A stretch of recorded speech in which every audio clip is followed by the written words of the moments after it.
S. Karpel writes, I visited the headquarters of a major national pension consulting firm and met with a managing director who specializes in designing lush retirement plans for top management.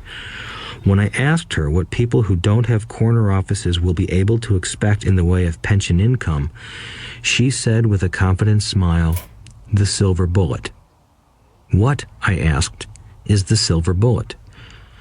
She shrugged and said, if baby boomers discover they don't have enough money to live on when they're older, they can always blow their brains out. Karpel goes on to explain the difference between the old defined benefit retirement plans and the new 401k plans that are riskier. It is not a pretty picture for most people working today, and that is just for retirement. Add medical fees and long-term nursing home care, and the picture is frightening. Already, many hospitals in countries with socialized medicine need to make tough decisions such as who will live and who will die. They make those decisions purely on how much money they have and how old the patients are. If the patient is old, they often will give the medical care to someone younger. The older, poor patient gets put to the back of the line. Just as the rich can afford better education, the rich will be able to keep themselves alive, while those who have little wealth will die. So I wonder, are workers looking into the future or just until their next paycheck, never questioning where they are headed? When I speak to adults who want to earn more money, I always recommend the same thing. I suggest taking a long view of their life. Instead of simply working for the money and security, which I admit are important, I suggest they take a second job that will teach them a second skill. Often I recommend joining a network marketing company, also called multi-level marketing, if they want to learn sales skills. Some of these companies have excellent training programs that help people get over their fear of failure and rejection, which are the main reasons people are unsuccessful. Education is more valuable than money in the long run. When I offer this suggestion, I often hear in response, "Oh, that is too much hassle," or "I only want to do what I am interested in." If they say it's too much of a hassle, I ask, so you would rather work all your life giving 50% of what you earn to the government? If they tell me, I only do what I am interested in, I say, I'm not interested in going to the gym, but I go because I want to feel better and live longer. Unfortunately, there is some truth to the old statement, you can't teach an old dog new tricks. Unless a person is used to changing, it's hard to change. But for those of you who might be on the fence when it comes to the idea of working to learn something new, I offer this word of encouragement. Life is much like going to the gym. The most painful part is deciding to go. Once you get past that, it's easy.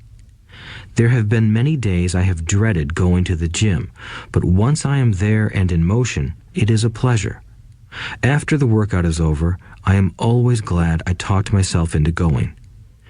If you are unwilling to work to learn something new and instead insist on becoming highly specialized within your field, make sure the company you work for is unionized. Labor unions are designed to protect specialists. My educated dad, after falling from grace with the governor, became the head of the teachers' union in Hawaii. He told me that it was the hardest job he ever held. My rich dad, on the other hand, spent his life doing his best to keep his companies from becoming unionized. He was successful. Although the unions came close, Rich Dad was always able to fight them off. Personally, I take no sides because I can see the need for and the benefits of both sides. If you do as school recommends, become highly specialized, then seek union protection. For example, had I continued with my flying career, I would have sought a company that had a strong pilots union. Why? Because my life would be dedicated to learning a skill that was valuable in only one industry. If I were pushed out of that industry, my life's skills would not be as valuable to another industry. A displaced senior pilot with 100,000 hours of heavy airline transport time, earning $150,000 a year, would have a hard time finding an equivalent high-paying job teaching in school. Skills do not necessarily transfer from industry to industry. Skills the pilots are paid for in the airline industry are not as important in, say, the school system. The same is true even for doctors today. With all the changes in medicine, many medical specialists are needing to conform to medical organizations such as HMOs. School teachers definitely need to be union members. Today in America, the teachers' union is the largest and the richest labor union of all. The NEA, the National Education Association, has tremendous political clout. Teachers need the protection of their union because their skills are also of limited value to an industry outside of education.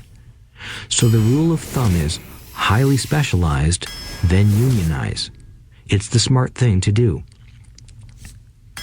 When I ask the classes I teach, how many of you can cook a better hamburger than McDonald's, almost all the students raise their hands. I then ask, so if most of you can cook a better hamburger, how come McDonald's makes more money than you? The answer is obvious. McDonald's is excellent at business systems. The reason so many talented people are poor is because they focus on building a better hamburger and know little to nothing about business systems. A friend of mine in Hawaii is a great artist. He makes a sizable amount of money.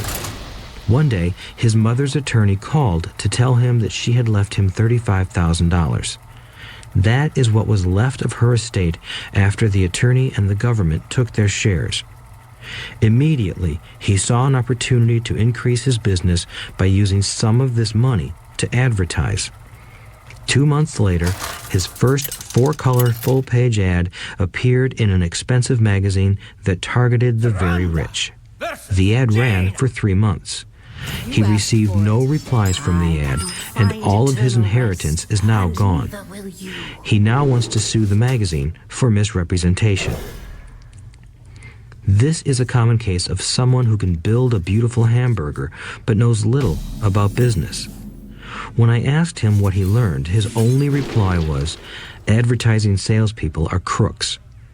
I then asked him if he would be willing to take a course in sales and a course in direct marketing.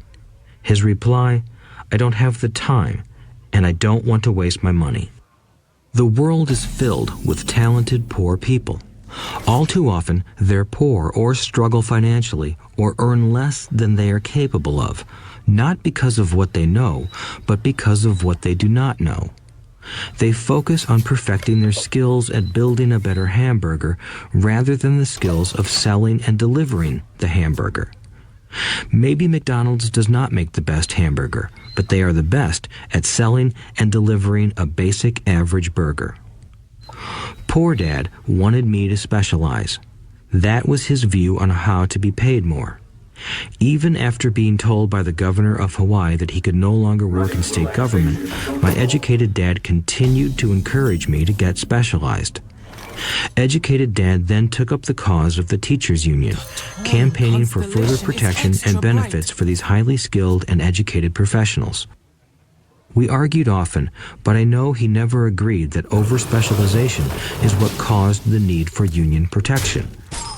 He never understood that the more specialized you become, the more you are trapped and dependent on that specialty.